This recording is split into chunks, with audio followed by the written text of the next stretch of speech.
We're making a map today on the channel. You voted for it, so you get it. We're making a tavern. Hello and welcome to this week's episode of How to Be a Great GM. Now, if you haven't watched my video on the theater of the mind, well, maybe you should look at that first. But if you are going to be using maps and running on a VTT, or perhaps you are fortunate enough to have one of those tables with a fancy TV screen in it, and if you don't, you can watch my video on how to make a not fancy table without a screen in it. Nonetheless, perhaps you have some kind of means of showing maps to your players, whatever that might be, then this video is going to be for you because we're talking about designing a tavern.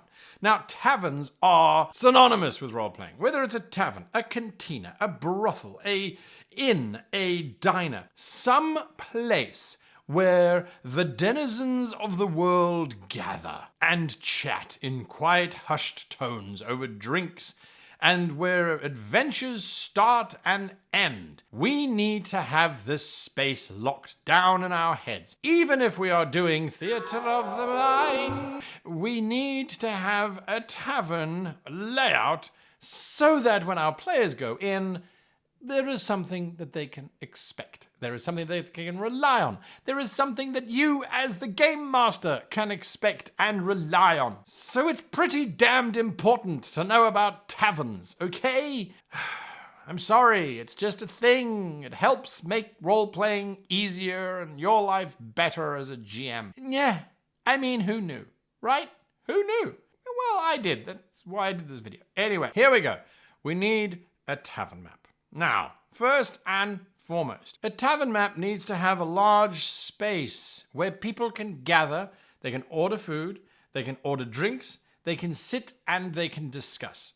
99% of the time, most of us like to gather in small little clustered groups where we can whisper and chat with one another in secrecy and keep our operations quiet from those around us. However, if it is a quick serve or it is some kind of mass eatery where there's just long tables and you're in and you're out, well, that also still requires a big space. So we need to start with a big space. Now, how big is big? Well, yeah, that's entirely up to you. The setting, the village, the location. If it's science fiction, it could be this, it could be that. Generally speaking, however, if you want a truly impressive space, you'll double volume it. So you'll have a ground floor and then you'll have a second level that looks down onto the ground floor. This creates a very dramatic, very dynamic kind of space because you're going to have the player characters on a higher level looking down onto the baddies or vice versa. We're also going to need, in this large space, some kind of entertainment area. Generally speaking, in modern day taverns and things, what is it? It's walls and walls of television screens, blasting out sports or news or weather. Actually, I don't think it's ever done weather. But anyway, whatever it's blasting out, usually it's blasting something out, and that's useful for us to have. However, it does not create that space for our entertaining, publicity-seeking, applause-mongering, bard-like character. The character who likes to think that they can perform well. So we need a little stage, a little something, a little area. Now those little stages, little somethings, little areas either need a door leading off stage to changing rooms and preparation rooms. If it is a very large establishment and it might have dancers or it might have bands and things, they don't like coming up from the front just up onto the steps, onto the stage. They will want to come in through a door, and a door will lead to a change room at least, or a holding room or a storeroom, which also, by the way, will lead out onto the street. Because we don't want the entertainers having to come in through the front door and then go back and then come back. It just gets messy. We want them to be able to discreetly go out the back. So the tavern is already creating itself, really, if you think about it. Once our entertainment area is done, we need a fireplace or a warming space. Now, obviously, if you're doing science fiction or if you're doing more modern types of stuff, the fireplace is less important as you've got things like central heating, etc., etc. In fantasy, however, fireplaces are absolutely critical. And most of the ruins that we have left from medieval structures and things, it's the fireplace. They were so well made, but also so central to the structure that they are often in places of significance. So we need to include fireplaces in our space if we have winter. If, however, you're drawing a tavern and you're in Central Africa, a fireplace would be the last thing that you would want to add. You may add cooking spaces, but that's something that we're going to get to in a little bit. Hold your horses. Yes, I'm looking at you. Okay, so fireplace. Trust me, put a fireplace in. It's always good. Okay, we then need a bar. I know this sounds ridiculously obvious, but folks, a bar comes with a few things. A bar or a counter of some kind is a demarcated no entry space. Player characters are not allowed on this side of the bar. They're not allowed to help themselves. And if they get on this side, it causes trouble. It is a trigger that happens even in real world. If you climb over a bar in the real world, you are in trouble, okay? So it is a universal no-go zone. But that also means they need to have some kind of cellar or underground hatch. Why underground? Well, traditionally, fridges didn't exist. Compressed gas cooling the air did not actually exist. We had blocks of ice, and before then we just had cellars, which were cooler than generally the rooms above them. So if it's a cellar, that's fine. It could be an elevator down there, it could be a set of stairs down there, but it's behind the bar usually so that they can bring up stock without disrupting the customers. So we know that we need to have that. Now, if you have got tables and your bar is going to serve food, or your tavern is going to serve food, or your inn is going to serve food, and I know I keep mixing it up, but generally speaking, these are the areas that we use, you're going to need to have a kitchen. And a kitchen is going to have a storage or a pantry of some kind, and more importantly, more street access. This is the critical thing, is we are, without even trying, building in multiple entries. We're adding in much more interesting stuff than we normally would have. Now, that storage facility, the pantry, etc., could be fairly large, it could be quite small, it could be split over multiple levels, it could even be a separate building, although that is very, very rare. Very, very uncommon to have that happen. So once you've got all of that in, you then can sit back and say, okay, I have a functioning space. What else could I add to it? Well, generally speaking, you're going to need parking. And in the medieval days, that translated as stables, stable yards, where you'd have stable boys, and stable boys are going to need to stay in the stable loft, which is above the stable. You're going to need to have some kind of groomsman, where there's a space for repairing tack and bridles and all that kind of stuff. There's a little room that's attached there.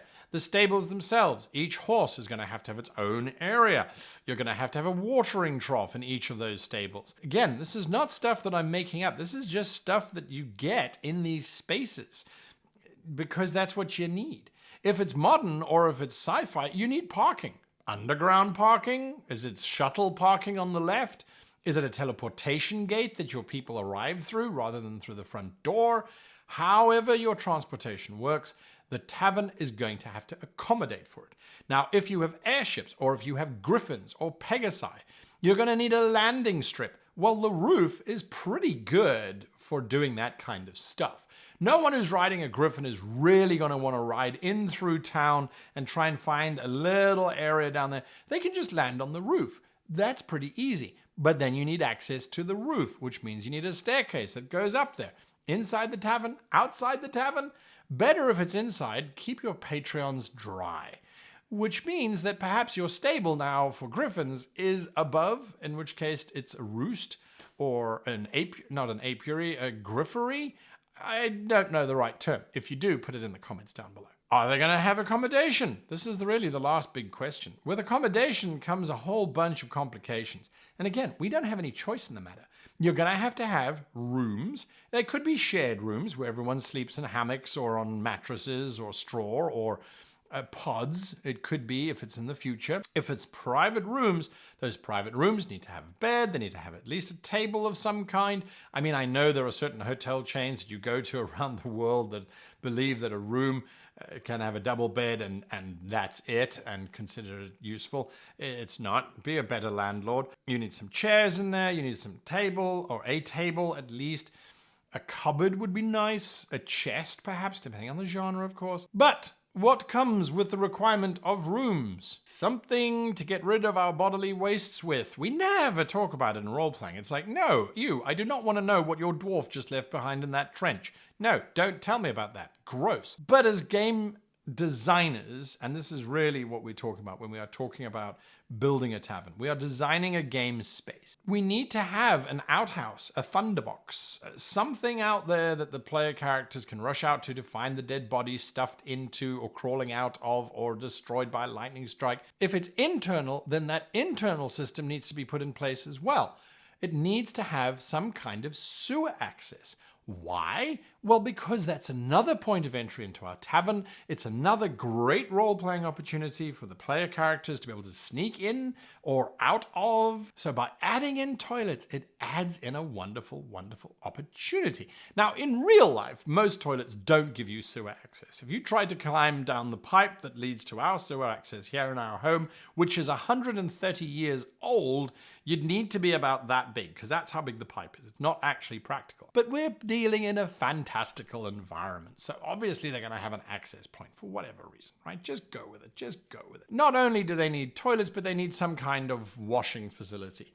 Could it be a sink with water in it that they draw from a little well that's in the courtyard? Perhaps it's pumped water in the kitchen that gets taken up in big buckets. It just adds to the stuff that you can add to your tavern. And if you put all of that in, you end up with a map that looks pretty much like this, which, by the way, you can go and download for free from dungeonfog.com. Go along to find my profile, Great GM, and you'll see their tavern map available to you at the time of this video to just copy, clone, and use in your own, however you like doing it. That's one of the reasons why I love Dungeon Fog. Use the code GREATGM, and you'll get a discount if you sign up for a year's subscription. I thoroughly recommend that you do that. Anyway, right, so taverns. That is what you need for a tavern. Now, if you want to see more videos on this vein in terms of what do you need when designing an X or a Y, let me know. Put it in the comments. That's the only way I know what you want to watch. Until next time, huge thank you to each and every one of you for watching all the way through the end. Big thank you for Dungeon Fog, who allowed me to use their software for this video. And to each and every single one of my wonderful patrons, I say thank you very much. And let's carry the conversation on in discord.gg/greatgm. Come along and let's talk about some taverns that you built. Share your maps with us there and reap the rewards of applause and adulation and perhaps some criticism, perhaps some useful criticism to make your map even better. Until next time, I wish you and yours the happiest of gaming.